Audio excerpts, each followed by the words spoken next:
Class 9th के हम लोग जो क्वेश्चन सॉल्व कर रहे थे प्रश्नावली 7.2 का जो हम लोग सॉल्व कर रहे थे, तो आज हम लोग क्वेश्चन 7 को सॉल्व करेंगे। और इसका पहले जितना भी मैंने क्वेश्चन करवाया है वो आप लोगों को प्लेलिस्ट में मिल जाएगा, चैनल पर मिल जाएगा, ठीक है।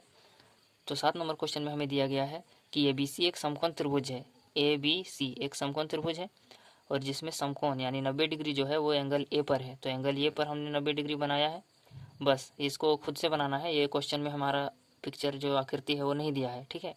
और ये भी बराबर AC है। AB जो हमारा है ये भुजा AC के बराबर है और एंगल B और C को ज्ञात करना है। B वाला एंगल और C वाला एंगल दोनों को ज्ञात करना है कि क्या होगा। एक तो 90 डिग्री दे दिया है और दिया है में हम लोग क्या लिखेंगे कि ABC एक समकोण त्रिभुज है। और फिर हम लोग इसमें क्या लिखेंगे कि एंगल ये जो है वो 90 डिग्री है, एंगल ये है 90 डिग्री, तथा हम लोग लिख देंगे कि AB बराबर AC दिया गया है इसमें।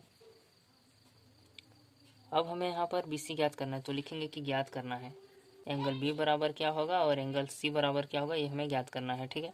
तो हम लोग परमाण में लिखेंगे। तो परमाण में हम लोग उस चीज़ को लिखते हैं जिसका मदद करके हम लोग इस क्वेश्चन को सॉल्व करने वाले हैं, यानी कि जो हमारा B है और C एंगल है इनका हम लोग मान ज्ञात करने वाले हैं।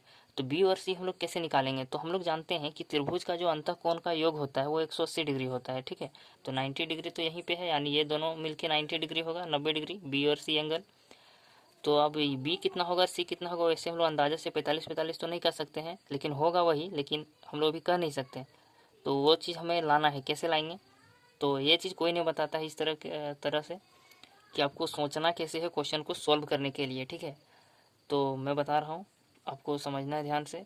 तो जो B है और C है वो हमें ज्ञात करना है। तो हम लोग यदि B और C को बराबर कर दें तो कुछ फ़ायदा हो जाएगा। अब फ़ायदा कैसे होगा वो मैं बताऊँगा अभी आगे।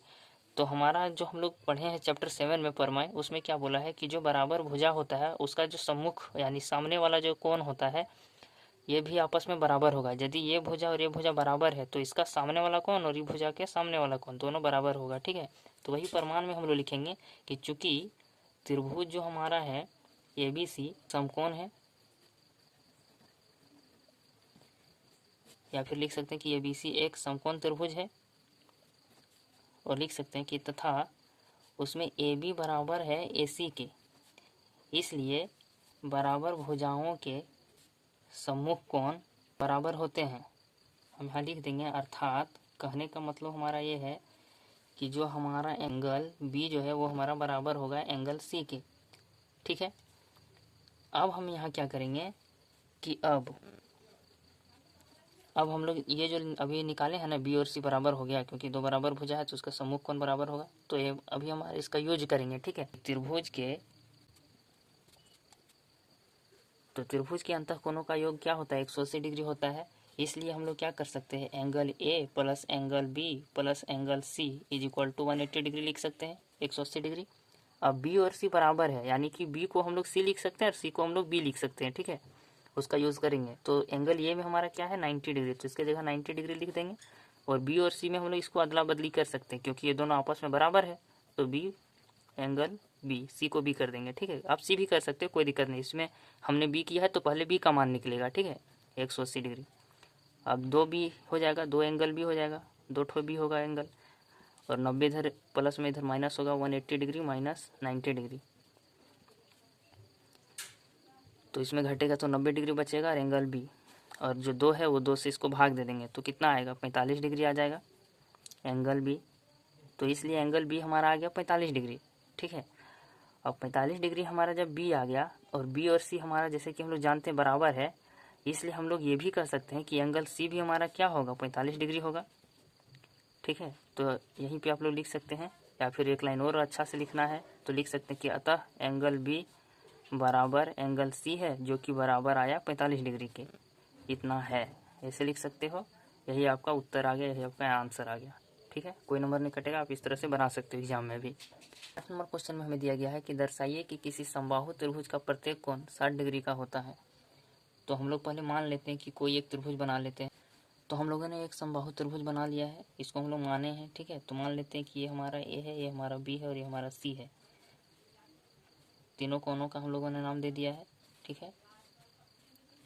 हम यहाँ लिख लेते हैं कि माना कि, क्योंकि हमें पहले से जो समबाहु त्रिभुज है उसका ये 60 डिग्री निकालने बोला है और हमें त्रिभुज का ABCD मतलब क्या लेना है त्रिभुज वो नहीं बताया, सिर्फ समबाहु त्रिभुज बता दिया, ठीक है।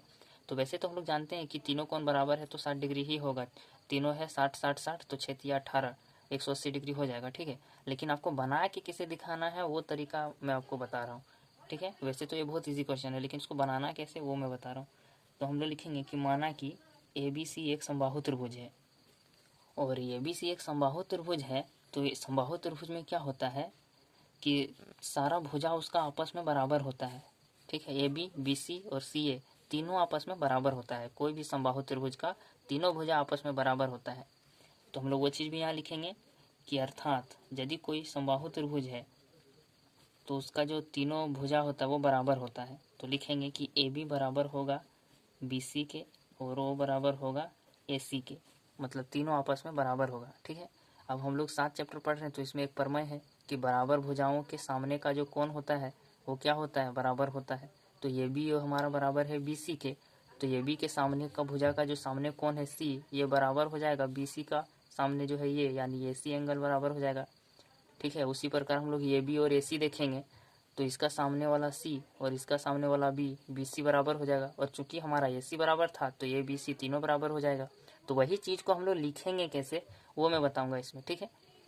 तो माना कि में हम लोग लिखेंगे कि त्रिभुज जो हमारा एक ठो हम लोग ने खुद से बनाया है, रचना जैसा किया है, माने हैं हम लोग कि ABC एक समबाहु त्रिभुज है और समबाहु त्रिभुज है तो उसका तीनों भुजा बराबर होगा, ठीक है। माना कि में लिख दिया। अब हमें दर्शाना है, यानी कि हम लोग यहाँ पे सिद्ध करेंगे कि हमारा प्रत्येक कोण 60 डिग्री होता है। तो सिद्ध करना है, में लिखेंगे कि समबाहु त्रिभुज का प्रत्येक कोण 60 डिग्री होता है। और प्रमाण में हम लोग वो चीज़ को लिखेंगे जिसका उपयोग करके हम लोग एंगल सारा जो है वो हम 60 डिग्री लाएंगे, ठीक है। तो प्रमाण में हम लोग क्या लिखेंगे कि हमारा ऐसे लिखेंगे कि चूँकि AB बराबर है BC के, इसलिए लिख देंगे चूँकि हमारा AB हमारा बराबर है BC के, तो बराबर भुजाओं का सम्मुख कोण क्या होता है, बराबर होता है। अब AB का सामने का कौन सा कोण है, AB का सामने C है तो एंगल C लिखेंगे। अब यहाँ पे लिखेंगे कि अर्थात हम लोग इसलिए लिख रहे हैं क्योंकि देखो बराबर भुजाओं का जो सम्मुख कोण बराबर होता है तो कौन बराबर हो रहा है वो क्लियर लिखना पड़ेगा। तो AB जो हमारा साइड बराबर किए BC का, तो AB किसके सामने कौन है, C, तो एंगल C, और ये बराबर होगा किसके, BC के, हाँ है BC के सामने ये भुजा है तो इसके सामने है ये। चूँकि हमारा अब यहाँ पर AB को लिखे थे BC के बराबर, अब हम लोग AB को AC के बराबर लिख देंगे, ठीक है। मतलब कोई भी भुजा देंगे ना तो आ जाएगा। AB को बराबर कर देंगे AC के, ये दोनों बराबर है, इसलिए फिर यही चीज़ फिर से लिखेंगे कि इसलिए बराबर भुजाओं का समूह कोण बराबर होता है। तो इसलिए अर्थात में हम लोग क्या कर सकते हैं, अर्थात में क्लियर लिखेंगे कि जो हमारा AB है, AB का सामने का भुजा कोण क्या है, AB भुजा के सामने C है तो एंगल C लिखेंगे, वो बराबर करेंगे किसका, अब है AC, तो AC के सामने क्या है B, तो एंगल B करेंगे। अब ये हम मान लेंगे समीकरण 1 और इसको मान लेंगे समीकरण 2। अब हम लोग क्या करेंगे कि समीकरण 1 तथा 2 से ये हमारा C के बराबर है और C हमारा B के बराबर है, यानी कि A B C तीनों आपस में बराबर हो गया कि नहीं, हो गया बराबर। तो अब हम लोग लिखेंगे कि अब त्रिभुज के अंतःकोणों का योग 180 डिग्री होता है, कि इसलिए angle A plus angle B plus angle C is equal to 180 degree. अब एंगल A जो हमारा है वो हमारा बराबर है तीनों के, तो हम लोग किसी एक में सबको लिख देंगे, इसको भी एंगल A लिख देंगे, इसको भी एंगल A लिख देंगे और 180 डिग्री कर देंगे। और यहीं पर जो हम लोग कारण देंगे यही लिख देंगे, A B ये जो तीनों बराबर लिखे हैं तो इसका कारण हम लोग लिख देंगे कि समीकरण 1 तथा 2 से, अब 1 तथा 2 से लिख दें, यानी कि ये जो हमारा 1 और 2 लिखे हैं तो यहीं पे हमारा बराबर किया गया है तीनों एक दूसरे से, तो हम लोग एक दूसरे को एक ही तरह से सबको लिख दिए। तो हमारा जब जोड़ेंगे तो कितना होगा, 3 एंगल ये आ जाएगा, 3 ठो ये है इसलिए, और 180 डिग्री, तो 3 एंगल ये बराबर 180 डिग्री है, तो एंगल ये बराबर 180 डिग्री बटे में हो जाएगा 3, तो एंगल ये बराबर हो जाएगा 3 छक 18 यानी 60 डिग्री। अब लिखेंगे कि चूँकि एंगल A बराबर है एंगल B के बराबर है एंगल C के, तो क्या हो जाएगा 60 डिग्री हो जाएगा टोटल। अब यहाँ पे लिखेंगे कि अतः समबाहु त्रिभुज का प्रत्येक कोण 60 डिग्री होता है।